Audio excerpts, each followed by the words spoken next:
Theo Langford, a reserved architect in the fog-kissed streets of Edinburgh, had long admired his neighbor, Clara Beaumont.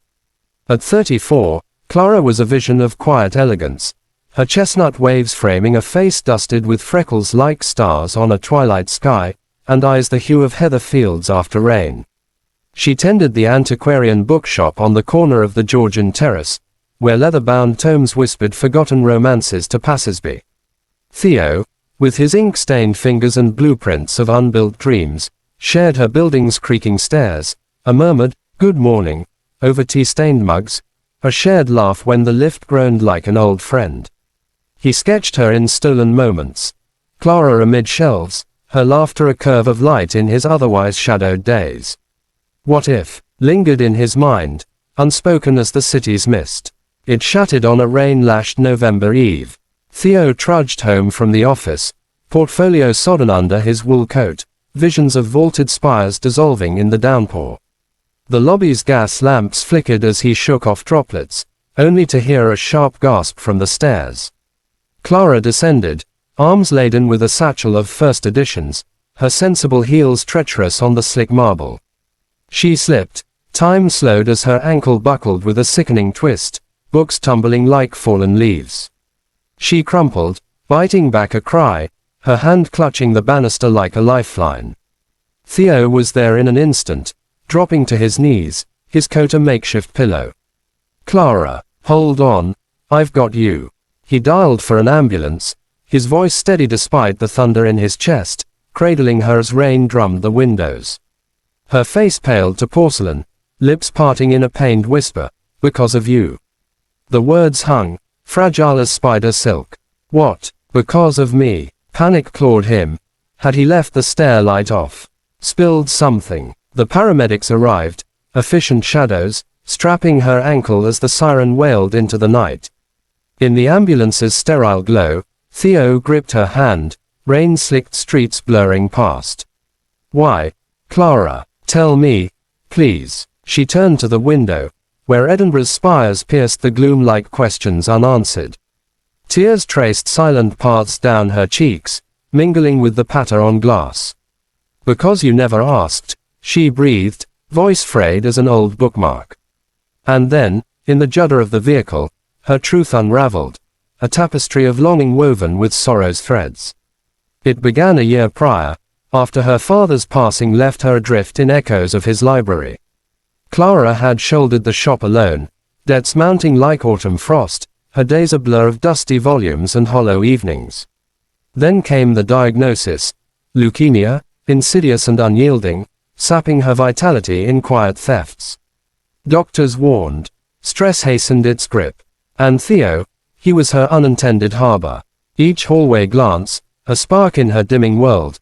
That afternoon in the communal garden, when he'd complimented her roses, his smile cracking her solitude like sunlight on frost. She dreamed of confessing, "Theo, I'm fading. But with you, I'd fight the stars." Fear chained her tongue. What if he saw burden, not beauty? What if rejection hastened the end? "I watched you," she confessed, her fingers tightening in his. "Your sketches in the window, the way you hum Beethoven when you think no one's near. That evening last spring, under the cherry blossoms, I almost knocked. But you turned away, buried in your plans. I thought, maybe I'm invisible." Then the illness worsened. "I chose silence, let you believe me distant. Tonight, I was coming to you. Gathered courage after closing, books as my armor. Theo, I rehearsed, ask me why I smile at rain. One step, and, because of you, you made me brave enough to fall." Theo's throat tightened, tears blurring the paramedic's charts. "Clara, you blind fool, I've loved you since the day you lent me Wuthering Heights, and said it was about hearts that haunt. Your quiet, your light, it's rebuilt me, brick by blueprint. I waited for a sign, terrified of shattering the peace.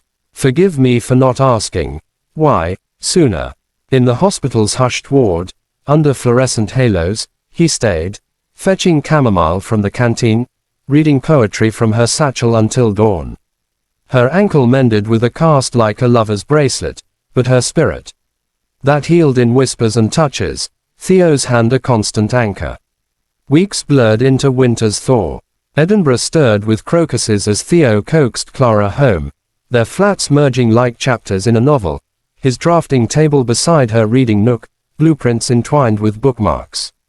He shelved his high rises, turning to cozy restorations, homes for the heartbroken, inspired by her. Evenings, they wandered Prince's Street gardens, her arm in his, the castle aglow like a promise. Why, he'd tease, kissing her knuckles under lantern light. Because you, Theo, you're my, why? The question that answers everything. Clara's treatments triumphed, not by magic, but by the unyielding tide of his presence. Chemo days met with his sketches of their future, a garden cottage with a library wing. Remission came like spring's first breath, tentative yet true. They wed in a whisper-quiet ceremony at Greyfriars Kirkyard, amid ancient stones and blooming heather, her sister as witness, toasting with elderflower cordial. In their terraced haven, overlooking the Forth's silver ribbon, Clara curated tales for neighborhood children, Theo designing spaces where stories breathed. They welcomed a daughter, a Loan, meaning, elm tree, for her resilient grace. My little why, Clara cooed, rocking her by the fire, Theo's arms encircling them both. Their portrait hung above the mantel, Clara mid-stride on those fateful stairs, ankle twisting yet eyes alight, Theo reaching, question etched in his gaze. It reminded them, why, is the key to the heart's vault. In their world of creaking lifts and rain-softened stones, they learned to inquire boldly, for love, like a twisted path, demands we ask, and in the answer, find home. Clara's whisper that night, it wasn't blame, but a bridge, and across it, they walked into forever, tender, tenacious, touching souls to their core. Thank you for watching this story till the end. Sparkles, if it touched your heart, please support us. Thumbs up, give it a like. Speech balloon, share your thoughts in the comments. Bell, subscribe to our channel and turn on notifications. Your support helps us create more stories that inspire and make you believe in miracles. Your participation means a lot to us.